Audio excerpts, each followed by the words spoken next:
नमस्कार, आप सभी का स्वागत है आपके अपने इस यूट्यूब चैनल में। आइए आज हम पढ़ते हैं रासो साहित्य। हमने सिद्ध साहित्य, नाथ साहित्य और जैन साहित्य है वो पढ़ लिए है। आज हम पढ़ेंगे रासो साहित्य। तो रासो साहित्य मतलब जो राजाओं के अधीन रह करके, राजाओं के आश्रय रह करके साहित्य लिखा गया, उसको राजाश्रित साहित्य या रासो साहित्य कहा गया।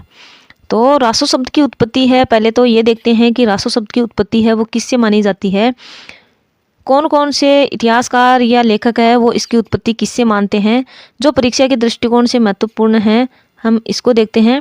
तो सबसे पहले है आचार्य रामचंद्र शुक्ल है, इनके बारे में देखते हैं। तो आचार्य रामचंद्र शुक्ल है वो रसायन शब्द से रासो शब्द की उत्पत्ति मानते हैं, यानी इनका कहना है कि रसायन शब्द से है रासो की उत्पत्ति हुई है। फिर है आचार्य हजारी प्रसाद द्विवेदी, जो रासक शब्द से रासो शब्द की उत्पत्ति मानते हैं और ये सर्वाधिक प्रमाणिक भी माना जाता है। फिर है गारसा दत्तासी है, वो रासो शब्द की उत्पत्ति किससे मानते हैं, राजसूय से मानते हैं। और ग्रियर्सन है वो रासो शब्द की उत्पत्ति राज यश या राज देश से मानते हैं। दोनों में थोड़ा सा फर्क है, आप इसको विशेष रूप से ध्यान रखें। राजसूय शब्द है वो गारसा दत्तासी का है और राजयश शब्द, राजदेश शब्द है वो ग्रियर्सन का है। फिर है जो श्यामल दास है वो रहस्य शब्द से इसकी उत्पत्ति मानते हैं। बच्चन सिंह और दशरथ शर्मा के अनुसार रास शब्द से रासो की उत्पत्ति हुई है। नरोत्तम दास के अनुसार है वो रसिक शब्द से इसकी उत्पत्ति हुई है। आप इसमें से जो आचार्य रामचंद्र शुक्ल का है विशेष रूप से याद रखिए, और हजारी प्रसाद द्विवेदी और गारसा दत्तासी का, ग्रियर्सन का, इनका लगातार पूछा जाता है। ये भी जो बाकी है आप इनको भी ध्यान रखें। आचार्य रामचंद्र शुक्ल और हजारी प्रसाद द्विवेदी का आप विशेष रूप से याद रखें। अब हम देखते हैं रासो साहित्य की विशेषताएं क्या है। तो आश्रयदाताओं का अतिशयोक्तिपूर्ण वर्णन है वो रासो साहित्य में देखने को मिलता है, यानी राजाओं के अधीन ये रहते थे, उनके आश्रय पर रहते थे, तो इस कारण राजाओं की प्रशंसा करते थे और उन्हीं प्रशंसाओं की या उन्हीं राजाओं के बारे में उनका चरित्र वो है अपने रासो काव्य में लिखते थे और इतना वर्णन करते थे, वो अतिशयोक्तिपूर्ण वर्णन इनका होता था। और इसमें प्रधान रस कौन सा है, अंगिरस। प्रधान रस माने अंगिरस कौन सा है, तो वो वीर है। सहायक रस कौन सा है, श्रृंगार है। संकुचित राष्ट्रीय भावना मिलती है, यानी राष्ट्रीय भावना तो मिलती है लेकिन वो कैसी है, संकुचित है, यानी अपने क्षेत्र से संबंधित है। जहाँ तक राजा का शासन था केवल वहाँ तक ही राष्ट्रीय भावना है वो फैली हुई है। यह राष्ट्रीय भावना हमें आगे चल करके आधुनिक काल में हमें जो व्यापक रूप से राष्ट्रीय भावना है वो देखने को मिलती है। जब 1857 की क्रांति के बाद जब साहित्य लिखा गया या उसके आसपास, उससे पहले, तब हमें व्यापक राष्ट्रीय भावना देखने को मिलती है। लेकिन यहाँ पर रासो साहित्य में राष्ट्रीय भावना तो है लेकिन वो संकुचित है, क्योंकि अपने अपने क्षेत्र तक जो राजा है वो सीमित है और राजा के अधीन रहने वाले जो कवि है वो भी अपने राजा तक ही सीमित है। इस प्रकार संकुचित राष्ट्रीय भावना हमें देखने को मिलती है। फिर है जन सामान्य की उपेक्षा इसमें की गई है, क्योंकि जो काव्य है वो केवल राजाओं को लक्ष्य करके ही लिखा गया है। इस प्रकार जन सामान्य के बारे में साहित्य में नहीं मिलता, तो जन सामान्य की एक तरह से उपेक्षा की गई है। प्रकृति का उद्दीपककारी चित्रण इसमें किया गया है। नारी की इसमें उपेक्षा की गई है। नारी के प्रति भोग परक दृष्टिकोण अपनाया गया है, यानी नारी को केवल भोग की वस्तु इसमें माना गया है रासो साहित्य में। संदिग्ध प्रामाणिकता है, इनकी प्रामाणिकता पर संदेह है, यानी प्रामाणिक नहीं है। हमने पहले पढ़ा था कि जैन साहित्य को ज़्यादा प्रामाणिक माना जाता है रासो साहित्य के मुकाबले, तो रासो साहित्य की प्रामाणिकता है वो संदिग्ध है। युद्धों का सजीव चित्रण है, राजाओं के अधीन रहते थे, राजाओं के आश्रय पर रहते थे और राजाओं के बारे में लिखते थे। इस कारण इनकी रचनाओं में युद्धों का वर्णन भी आया है, क्योंकि जो कवि थे वो लगभग राजाओं के साथ में युद्धों में भी जाया करते थे। इस प्रकार वो युद्धों का सजीव वर्णन इनकी रचनाओं में देखने को मिलता है। व्यापक देशभक्ति का इनमें अभाव है, वही है जो राष्ट्रीय भावना संकुचित पाई जाती है। इसी कारण इनकी रचनाओं में है वो देशभक्ति व्यापक रूप से देखने को नहीं मिलती है, संकुचित मिलती है, क्योंकि ये केवल अपने क्षेत्र से ही संबंधित रचनाएं करते थे। डिंगल पिंगल भाषा का प्रयोग है वो इनकी रचनाओं में देखने को मिलता है। अब डिंगल क्या है और पिंगल क्या है ये हम देखते हैं। तो डिंगल है वो अपभ्रंश और मारवाड़ी को बोला जाता है डिंगल। और अपभ्रंश और जो ब्रज है यानी पूर्वी राजस्थान की जो पूर्वी साइड की जो भाषा है ब्रज, उन दोनों की जो भाषा है उसको पिंगल बोला जाता था, यानी इन दोनों की मिक्स भाषा को पिंगल। और मारवाड़ी और अपभ्रंश को डिंगल बोला जाता था। यानी जो राजस्थान की जो पश्चिमी क्षेत्र है वहाँ पर बोली जाने वाली शैली को डिंगल, और जो पूर्वी क्षेत्र है वहाँ पर बोली जाने वाली शैली को वहाँ पर बोली जाने वाली भाषा है उसको पिंगल बोला जाता था। जो डिंगल है उसमें रचनाएं हैं वो वीर रस से परिपूर्ण हमें देखने को मिलती है। और वीर रस से परिपूर्ण है तो ओज गुण उनमें है। और ओज गुण जहाँ पर होता है यानी वीर रस की जहाँ पर रचना होती है उसमें परुष व्यंजन मिलते हैं। परुष मानी कठोर व्यंजन जो ट ठ ड ण से संबंधित होते हैं, ट वर्ग के अक्षर, वो इनकी रचनाओं में इनकी पंक्तियों में ज़्यादा है। मूर्धन्य वर्ण वही है ट वर्ग वाले वर्ण, और इसमें अधिकतर चारण लोगों ने है वो रचनाएं की है। किसमें? डिंगल भाषा में। पिंगल में है श्रृंगार रस से संबंधित रचनाएं हैं। यानी हमने देखा है कि जो रासो साहित्य है वो उसमें दो रस मिलते हैं, एक वीर रस और एक श्रृंगार रस। तो वीर रस की जो रचनाएं हैं वो देख ली हमने कि ओज गुण जो डिंगल की रचनाएं हैं उनमें वीर रस देखने को मिलता है। जो पिंगल की जो रचनाएं हैं उसमें श्रृंगार रस देखने को मिलता है। माधुर्य गुण है वो गुण होता है इनकी रचनाओं में। तो श्रृंगार रस जहाँ पर होता है वहाँ माधुर्य गुण होता है।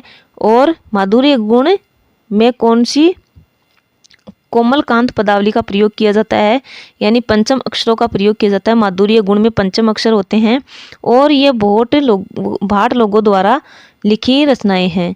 यानी जो चारण लोगों द्वारा लिखी रचनाएं कौन सी है तो वो डिंगल शैली की है, और भाट लोगों द्वारा जो लिखी गई रचनाएं हैं वो पिंगल शैली की है।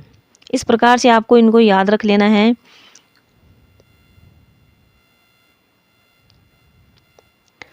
फिर आता है सबसे पहली जो रचना है वो कौन सी है, खुमान रासो। इसके लेखक कौन है तो इसके लेखक है दलपत विजय या दौलत विजय, जो जैन श्रावक माने जाते हैं। यह प्रथम दरबारी कवि है शुक्ल जी के अनुसार। शुक्ल जी कहते हैं कि यह प्रथम दरबारी कवि। प्रश्न आ सकता है कि प्रथम दरबारी कवि किसको माना जाता है, तो दलपत विजय को माना जाता है। मेवाड़ के शासक हुमायूं द्वितीय के शासनकाल में ये थे। खुमान व बगदाद के खलीफा अलमामू के युद्ध व खुमान की विजय का वर्णन इसमें किया गया है। यानी खुमान रासों में किसका वर्णन है तो खुमान व बगदाद के खलीफा अलमामू के युद्ध व खुमान की विजय का इसमें वर्णन है।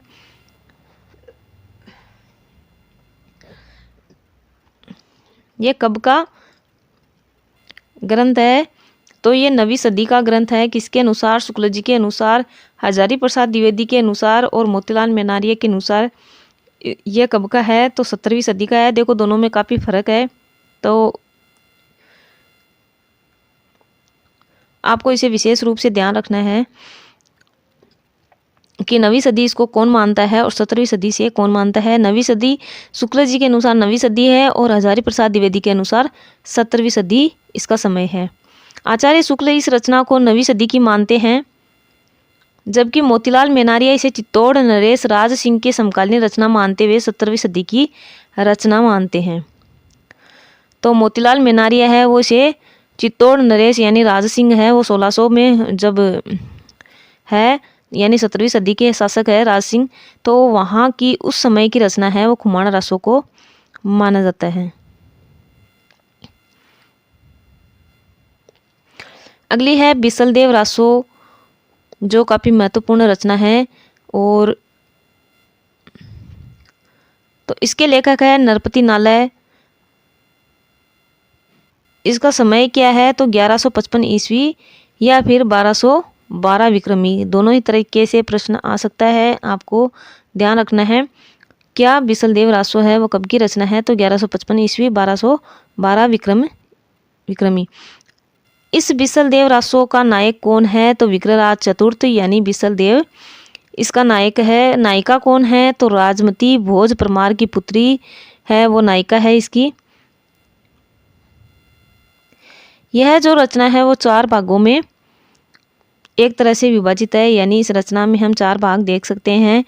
एक है इसमें राजा रानी का है वो पहले विवाह है, फिर है राजा का रूठ कर उड़ीसा चले जाना, फिर है राजमती का वियोग जो इसका प्रधान भाग माना जाता है, मुख्य भाग इसका माना जाता है। फिर है पुनर्मिलन। अपभ्रंश के प्रभाव से मुक्त हिंदी की रचना इसे माना जाता है, यानी माना जाता है कि यह हिंदी की रचना है, अपभ्रंश की रचना नहीं है। अब तक हमने जितने भी देखे उन सब में अपभ्रंश भाषा देखने को मिलती है, लेकिन बिसलदेव रासो को है वो हिंदी की रचना माना जाता है। इसमें छंद कितने हैं तो 128 छंद है। आप इसकी हर एक लाइन विशेष रूप से ध्यान रखें, क्योंकि बिसलदेव रासो से प्रश्न आता ही आता है। रसायन शब्द का उल्लेख है वो इसमें किया गया है, और यहीं से आचार्य रामचंद्र शुक्ल ने रसायन शब्द को उठाया है, यानी रासो शब्द की उत्पत्ति वो मानते हैं रसायन शब्द से हुई है। तो वो शब्द रामचंद्र शुक्ल ने यहीं से लिया है, इसी ग्रंथ से, क्योंकि इस ग्रंथ में है वो रसायन शब्द का उल्लेख है। हिंदी का प्रथम 12मासा है इस ग्रंथ को माना जाता है। किस ग्रंथ को हिंदी का प्रथम 12मासा माना जाता है तो बिसलदेव रासो को हिंदी का प्रथम 12मासा ग्रंथ माना जाता है, और इसकी शुरुआत है वो कार्तिक मास से होती है। किसकी 12मासा की शुरुआत? बिसलदेव रासो में 12मासा की शुरुआत है वो कब से होती है तो कार्तिक मास से होती है। इसी से मिलती जुलती रचना यानी 12मासा मिलता है वो किस में मिलता है? पद्मावत में मिलता है, लेकिन इसमें 12मासा की शुरुआत है वो आषाढ़ मास से मिलती है। इसके आषाढ़ मास की पंक्ति भी है, आषाढ़ घन चढ़ा आषाढ़ गगन गन गाजा, ऐसे करके एक पंक्ति भी है। तो आप इन दोनों को याद रखें, यहाँ पर कंफ्यूज नहीं हो कि जो बिसलदेव रासो है उसमें 12मासा की शुरुआत कार्तिक मास से मानी जाती है। पद्मावत में जो 12मासा की शुरुआत है वो आषाढ़ मास से मानी जाती है। इसीलिए ये लाइन यहाँ पर लिखी हुई है, ताकि दोनों चीज़ें एक साथ लिखने पर दोनों में अंतर करते हुए हम इसको याद रख सकें। फिर है अस्त्रीय रसायन या स्त्री रासो भी इसको कहा जाता है। अस्त्रीय तो आप इसी को अपभ्रंश भाषा में एक तरह से माने तो ये ऐसा हो सकता है। तो अस्त्रीय रसायन या स्त्री रासो नरपति नालक के अनुसार, नरपति नालक खुद इसको क्या कहते हैं? स्त्री रासो कहते हैं। मन की खरी और जुबा की तेज नायिका पूरे मध्यकाल में नहीं है। ये बात कह रहे हैं बच्चन सिंह। किसके बारे में कह रहे हैं? राजमती के बारे में कह रहे हैं, जो बिसलदेव रासो की नायिका है उसके बारे में कह रहे हैं कि मन की खरी जुबा की तेज नायिका पूरे मध्यकाल में नहीं है। ये लाइन ऐसी परीक्षा में पूछी जाती है, तो पूछा जाता है कि किसने ऐसा कहा है तो बच्चन सिंह ने कहा है। किसके बारे में कहा है? राजमती के बारे में कहा है। और राजमती का वर्णन या राजमती किस ग्रंथ की नायिका है तो बिसलदेव रासो की नायिका है। आपको ये ध्यान रखना है। फिर है इसका प्रधान जो श्रृंगार प्रधान रचना है ये, लेकिन कौन सा श्रृंगार है तो वियोग श्रृंगार है। 2 श्रृंगार रस के जो 2 भेद होते हैं वियोग और संयोग, उसमें से वियोग श्रृंगार की ये रचना मानी जाती है। गृहस्थ आचरण की इसमें बातें भी मिलती है।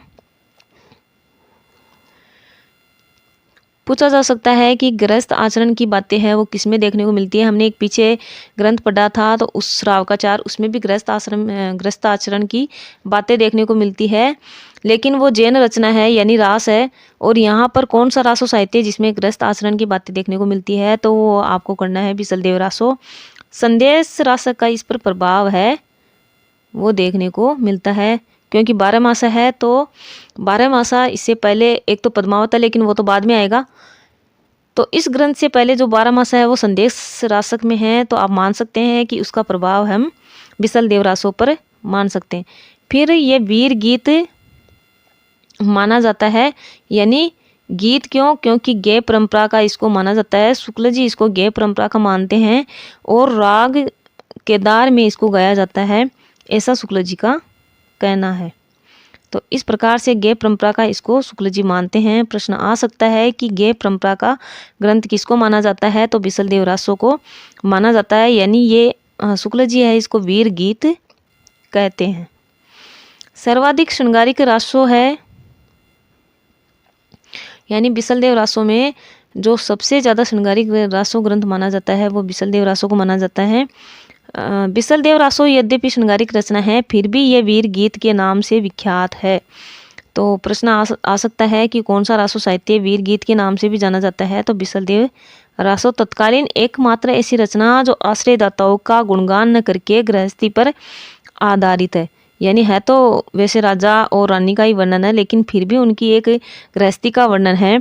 यानी एक रानी भी है, वो साधारण स्त्री का जीवन जीना चाहती है, तो उसका उसमें वर्णन है वो दिखाया गया है। यानी रानी को भी रानी की तरह पेश ना करके उसे एक उसकी जो इच्छा है आम स्त्री बनने की, वो उसमें इस ग्रंथ में दिखाया गया है।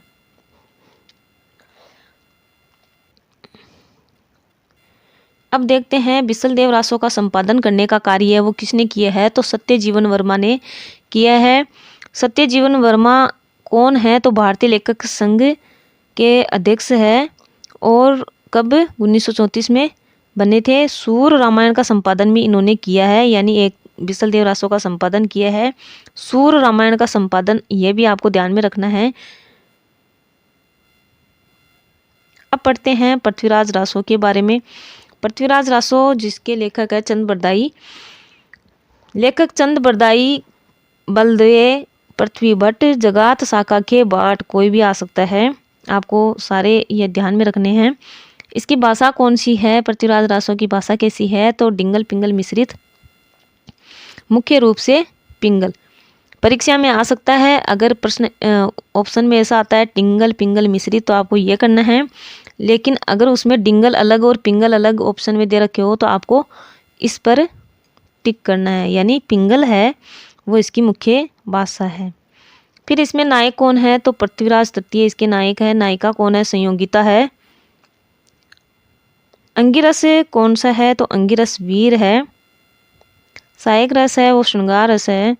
वीर और श्रृंगार से परिपूर्ण रासो है वो इसको माना जाता है। इसमें सर्ग कितने हैं, तो 69 सर्ग है। 59 सर्ग है वो चंद बरदाई ने लिखे हैं और 10 है वो इनके पुत्र जलन ने लिखे हैं। छंदों के प्रकार यानी छंद कितने मिलते हैं, छंदों के प्रकार कितने मिलते हैं, कितने प्रकार के छंद मिलते हैं, तो 68 छंद मिलते हैं। 69 और 68 आपको इसको विशेष रूप से ध्यान रखना है कि 68 प्रकार के तो इसमें छंद मिलते हैं, यानी अलग अलग तरह के, तो वो कितने छंद है, वो 68 प्रकार के छंद है। लेकिन जो सर्गों की संख्या है वो कितनी है, यानी सर्गों को समय है वो बोला जाता है, तो वो कितनी है, वो है 69।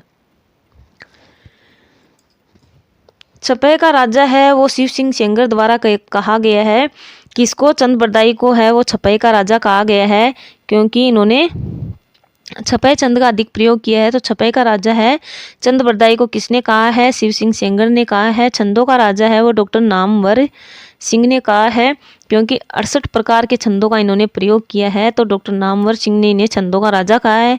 शिव सिंह सेंगर ने इन्हें छपे का राजा कहा है। दोनों में अंतर करते हुए आप इनको याद रखें। अब है जो पृथ्वीराज रासो है, इसके मुख्य सर्ग कौन कौन से हैं और उसमें क्या क्या है, यानी 69 जो सर्ग है उनमें से मुख्य सर्ग जो परीक्षाओं में पूछे जाते हैं उसके बारे में देखते हैं। तो पहला है वो है आदि सम्यो। आदि सम्यो, इसमें एक पंक्ति आती है जो कि परीक्षा में पूछी जाती है। उक्ति धर्म विशालस्य राजनीति नवरस सठ भाषा पुराण च कुरानम कथित माया। ये पंक्ति किसकी है या कौन से ग्रंथ की है, इस प्रकार प्रश्न पूछा जाता है, तो आपको पृथ्वीराज रासो उसका उत्तर करना है। या कई बार ऐसा भी पूछा जा सकता है कि ये पंक्ति पृथ्वीराज रासो के कौन से समय से ली गई है, तो आपको आदि समय उसमें करना है। फिर है दासम समयो, यानी 10वां समय, 10वां सर्ग, जो कि दशावतार समय के नाम से भी जाना जाता है। इसमें राम कथा का वर्णन है और वो कितने छंदों में है, 48 छंदों में है। दशावतार समय है इसका नाम, दासम समयो। तो इसमें राम कथा का वर्णन है। पूछा जा सकता है कि पृथ्वीराज रासो में राम कथा का वर्णन मिलता है या नहीं है, तो राम कथा का वर्णन है वो मिलता है। कौन से समय में मिलता है, तो दासम समय में, दशावतार समय में। अगला है 20वां समयो, यानी ये सर्ग है। तो 20वें समय में यानी 20वें सर्ग में क्या मिलता है, तो पद्मावत समय, इसको 20वां समय है वो है पद्मावत समय। समुद्र शिखर के राजा विजय सेन की राजकुमारी का इसमें वर्णन है। श्रृंगारी पद इसमें शामिल है। सर्वाधिक प्रसिद्ध समय पूछा जा सकता है कि पृथ्वीराज रासो जो ग्रंथ है उसका सर्वाधिक प्रसिद्ध समय कौन सा है, यानी सर्वाधिक प्रसिद्ध सर्ग कौन सा है, तो उसका उत्तर है पद्मावत समय। और ये किस में मिलता है, तो वो 20 नंबर के समय में मिलता है, सर्ग में मिलता है। फिर आता है 57वां सम्यो, यानी जो 69 सर्ग है या सम्य है, उनमें से 57वें सर्ग में केमास, इसका नाम क्या है, केमास वध सम्यो। इसको कैमास या कंदमवास भी कहते हैं, इस जो कि मार्मिक समय है। पूछा जा सकता है कि पृथ्वीराज रासो का कौन सा समय है वो मार्मिक समय माना जाता है, तो 57वां समय। या ऐसे भी आ सकता है प्रश्न कि 57वां समय में किसका वर्णन है, तो कैमास वध का वर्णन है और मार्मिक सबसे सर्वाधिक मार्मिक समय है। इसमें एक कर्नाटी का उल्लेख किया गया है, गणिका, एक गणिका का उल्लेख है जो कर्नाटी है। इसमें इन्होंने जालंधरी देवी की कृपा से अदृष्ट काव्य लिखने का वर्णन किया है कि जो चंद बरदाई है उनको अदृष्ट काव्य लिखने की उनके ऊपर कृपा थी, किसकी, जालंधरी देवी की कृपा इन पर थी, ऐसा उल्लेख उन्होंने इसमें किया है। फिर है 61वां समयो, जिसमें कन्नौज युद्ध समयो भी कहा जाता है, यानी कन्नौज का जिसमें वर्णन है, कन्नौज युद्ध का। और यह पृथ्वीराज रासो का सबसे बड़ा सर्ग है। पूछा जा सकता है कि पृथ्वीराज रासो का सबसे बड़ा सर्ग कौन सा है, तो वो 61वां है। और कन्नौज युद्ध का वर्णन किस में है, यानी कन्नौज युद्ध का वर्णन है पृथ्वीराज रासो के कौन से समय में मिलता है, तो वो है 61वां समय।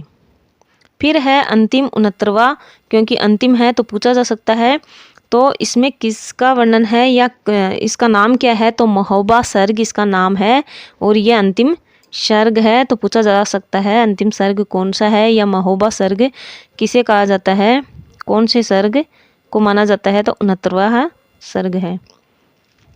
अब देखते हैं इसको अप्रमाणिक कौन मानते हैं, यानी पृथ्वीराज रासो को अप्रमाणिक मानने वाले लेखक कौन है, प्रमाणिक मानने वाले कौन है और अर्ध प्रमाणिक मानने वाले कौन है। तो अप्रमाणिक में बुल्लर, रामचंद्र शुक्ल, डॉक्टर रामकुमार वर्मा, श्यामलदास ददवाड़िया, गौरीशंकर हीराचंद ओझा है वो इसको अप्रमाणिक मानते हैं।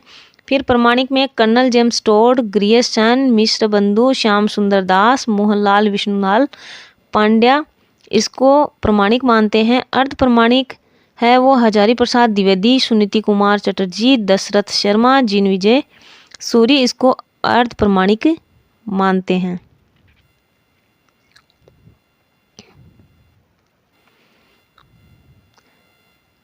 सर्वप्रथम अप्रमाणिक मानने वाले हैं वो बुल्लर है इसको, और ये किसके, इनके शिष्य कौन है, मेरिसन है।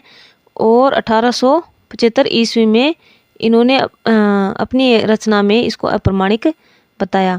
पृथ्वीराज विजय है तथा पृथ्वीराज रासो में साम्य नहीं। इनका कहना था कि जो पृथ्वीराज है जयानक की जो संस्कृत भाषा में लिखी गई है और पृथ्वीराज रासो है, इसमें इन दोनों में क्या है, साम्यता नहीं है, यानी इनके कालखंड में इनके समय में समानता नहीं मिलती है। इस कारण से जो बुल्लर है वो इसको अप्रमाणिक ग्रंथ मानते हैं, किसको, पृथ्वीराज रासो को। 1875 ईस्वी में पृथ्वीराज विजय के आधार पर इसको क्या माना, अप्रमाणिक। ये वही बात है वापस से कि 1875 ईस्वी में उन्होंने इसे अप्रमाणिक घोषित किया, किसके आधार पर, पृथ्वीराज विजय जो कि जयानक का है, संस्कृत में लिखा हुआ ग्रंथ है, उसके आधार पर इसको अप्रमाणिक घोषित किया। आचार्य शुक्ल है वो पृथ्वीराज राशि को क्या कहते हैं, तो जाली ग्रंथ कहते हैं। आचार्य शुक्ल का मानना है कि यह जाली ग्रंथ है। बाबू श्याम सुंदर दास है, नागरिक प्रचार सभा काशी में इसका संपादन किया पृथ्वीराज रासो का। और कब किया उन्होंने, 1905 में इसका संपादन किया, किसका, पृथ्वीराज रासो का।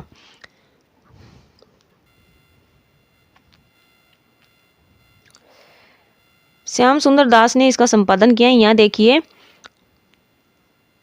जो श्याम सुंदर दास ने इसका संपादन करने का कार्य किया है, तो इसका मतलब ये प्रमाणिक इसको मानते थे, इसीलिए उन्होंने संपादन किया है इसका।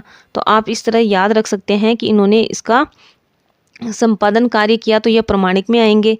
और इधर जो नाम है श्याम सुंदर दास से मिलता जुलता नाम है श्यामल दास तदवाड़िया, तो ये इनको अप्रमाणिक मानते हैं। रामचंद्र शुक्ल इसको क्या कहते हैं, जाली ग्रंथ कहते हैं। और बुल्लर ने सबसे पहले इसको अप्रमाणिक घोषित कर दिया। किसके आधार पर? पृथ्वीराज विजय ग्रंथ के आधार पर इसको अप्रमाणित सबसे पहले बुल्लर ने किया। रामचंद्र शुक्ल इसको जाली ग्रंथ कहते हैं, तो ये भी अप्रमाणिक हो गया। डॉक्टर राम कुमार वर्मा है, वो रामचंद्र शुक्ल की ही बातों पर अधिकतर चलते हैं, तो इस प्रकार ये भी हो गए अप्रमाणिक। और श्यामल दास है, वो इसको अप्रमाणिक मानते हैं। गौरी शंकर हीराचंद ओझा है, वो भी इसको अप्रमाणिक मानते हैं। आप इस तरह से इनको याद रखने की कोशिश करें। इन्होंने जो मोहनलाल विष्णुलाल पांडे है, इन्होंने इसमें इस पर काफ़ी काम किया पृथ्वीराज रासों पर। और इन्होंने एक अलग ही संबंध की कल्पना करके फिर बताया कि जो पृथ्वीराज विजय और पृथ्वीराज रासों में है जो समय का हेर फेर हमें देखने को मिलता है, तो वो असल में जो संबंध है वो हमें समझ में नहीं आ रहा है। इस प्रकार उन्होंने काफ़ी काम किए इस पर, तो ये भी इसको प्रमाणिक मानते हैं। तो आप इसमें इसको समझ सकते हैं कि मोहनलाल विष्णुलाल पांडे है, वो भी इसको प्रमाणिक ही मानेंगे। अब हम आगे देखते हैं।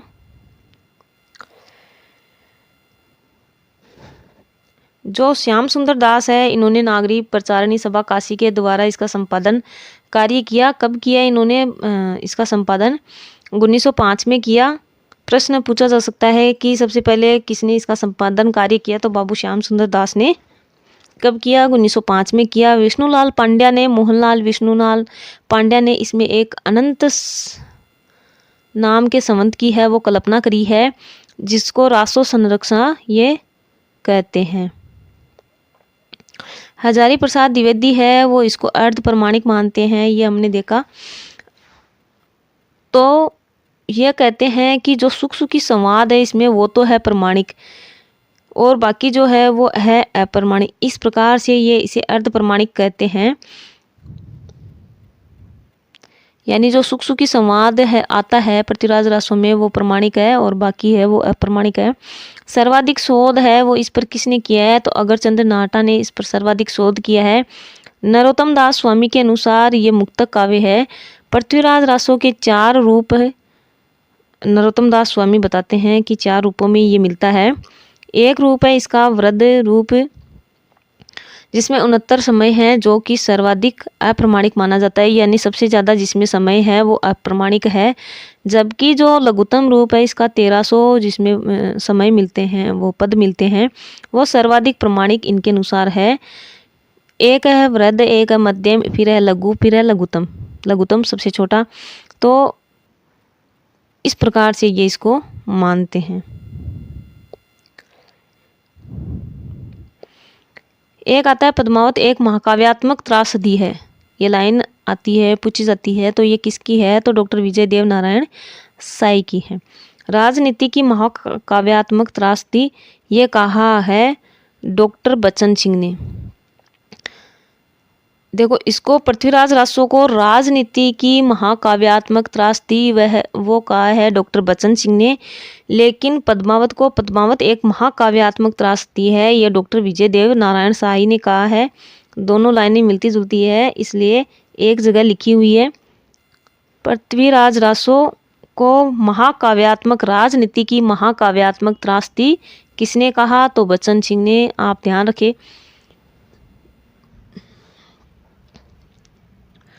कर्नल जेम्स टोड है, वो पृथ्वीराज रासों का उद्धारक, पृथ्वीराज रासों का उद्धारक है, वो कर्नल जेम्स टोड को माना जाता है।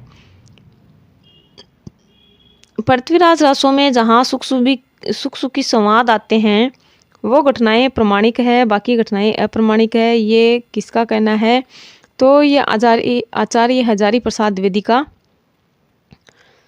कहना है। पृथ्वीराज रासो को नरोत्तम स्वामी मुक्तक रचना मानते हैं, यह भी हमने देखा। पृथ्वीराज जो पद्मावत समय और कैमास वध है वो सर्वाधिक प्रसिद्ध है, उसमें भी सबसे ज़्यादा प्रसिद्ध कौन सा है, तो पद्मावत समय है, वो माना जाता है। पृथ्वीराज रासो में 48 छंदों में परशुराम द्वारा क्षत्रियों का संहार व संपूर्ण राम कथा का वर्णन है वो मिलता है। यानी पृथ्वीराज रासो में भी राम कथा का वर्णन मिलता है, पूछा जा सकता है। और कितने छंदों में, तो 48 छंदों में मिलता है।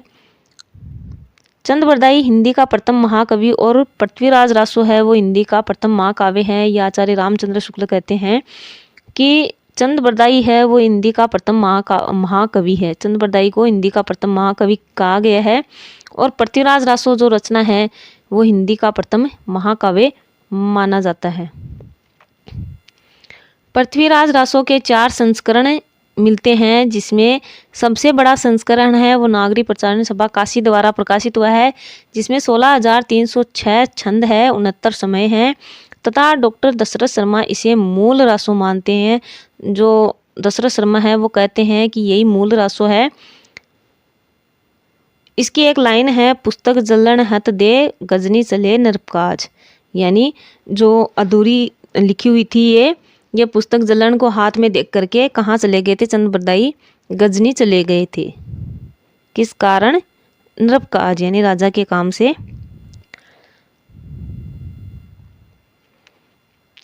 अगली है जय मयंक जस चंद्रिका और जयचंद प्रकाश। जय मयंक जस चंद्रिका और जयचंद प्रकाश हमने जब पहले देखा था अपभ्रंश साहित्य और देश भाषा का साहित्य, तो उसमें देखा था अपभ्रंश साहित्य और देश भाषा का साहित्य ने जो रामचंद्र शुक्ल है उन्होंने जो वीर काव्य बताया है, 12 रचनाओं के नाम बताया है, उनमें हमने देखा था इनको। तो ये किनकी रचना है, जब मयंक जस चंद्रिका। इसमें देखिए जो मैं अक्षर आ रहा है वो इसमें भी आ रहा है, तो मधुकर कवि की है। जयचंद प्रकाश किसकी है, भट्ट केदार की, लेकिन दोनों ही रचना अप्राप्य है यानी मिलती नहीं है।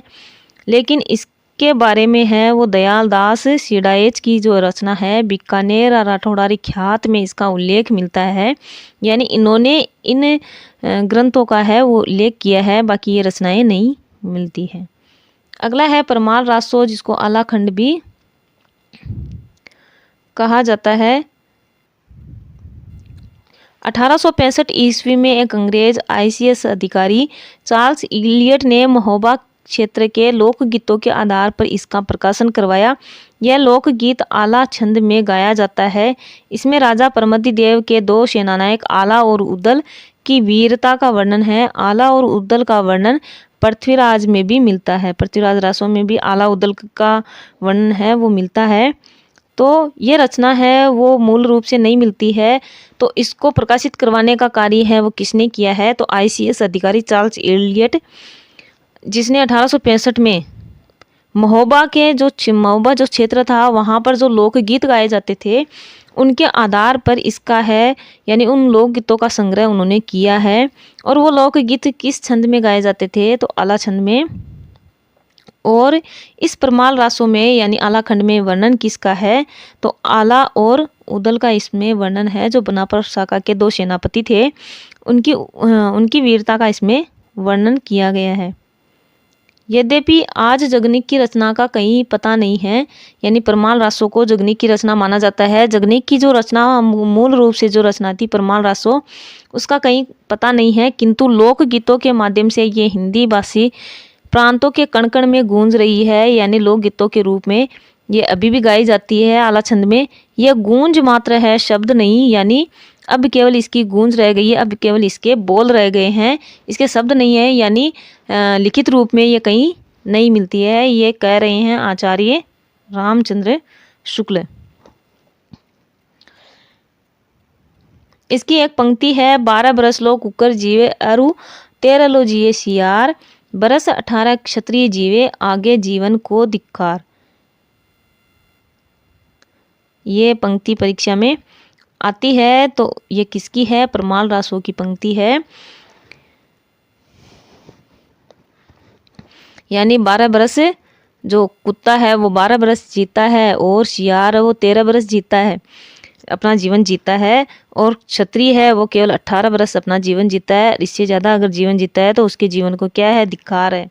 आलाखंड है वो जगनिक की रचना है।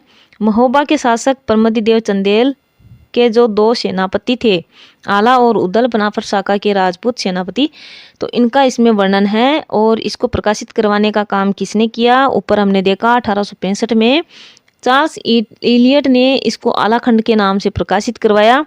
और इसका अनुवाद है वो किसने किया है, तो वाटरफील्ड ने अंग्रेजी में इसका अनुवाद किया। 1875 में कलकत्ता रिव्यू नामक पत्रिका में ये किस नाम से प्रकाशित हुई, तो द 9 लाख चेन द मेरो फ्यूड नाम से प्रकाशित हुई। और इसका संपादन है वो किसने किया, तो जॉर्ज ग्रियर्सन ने इसका संपादन किया है। डब्ल्यू वाटरफील्ड ने आलाखंड को पृथ्वीराज रासो का अंश माना है। 1919 नागरिक प्रचार सभा काशी बाबू श्याम सुंदर दास द्वारा परमाल रासो इसको नाम दिया गया। यानी पहले ये किस नाम से प्रकाशित हुई थी, तो आलाखंड के नाम से चार्ल्स इलियट ने इसको प्रकाशित करवाया था। लेकिन इसको परमाल रासो नाम है वो किसने दिया, तो वो दिया है बाबू श्याम सुंदर दास ने। किस में प्रकाशित करवा के, नागरिक प्रचार सभा काशी द्वारा प्रकाशित करवा कर कब 1919 में इसको प्रकाशित करवाया, और नाम दिया इसका परमाल रासो, जिसको आज हम जानते हैं। और इसका वर्णन है पृथ्वीराज रासो में भी मिलता है। ये बात कौन कह रहा है, ये कहते हैं वाटरफील्ड ने कहा है। सर्वाधिक वीर रस से परिपूर्ण रासो काव्य है वो इसको माना जाता है। प्रश्न आ सकता है कि कौन सा रासो काव्य है जिसमें सर्वाधिक वीर रस है वो मिलता है, या सर्वाधिक वीर रस से परिपूर्ण है रासो कौन सा है, तो करना है परमाल रासो आलाखंड। जन समूह की निधि श्रुत परंपरा का रासो भी इसको कहा जा सकता है। जन समूह की निधि खजाना, यानी जनता के बीच में ये बोला जाता है। श्रुत परंपरा यानी सुनकर ही ये चला आ रहा था कब से, तो इस कारण इसको श्रुत परंपरा का रासो भी कहा जाता है, और जन समूह की निधि इसको कहा जाता है। अगला है हम्मी रासो, इसके बारे में हम अगले वीडियो में देखेंगे। तब तक के लिए नमस्कार।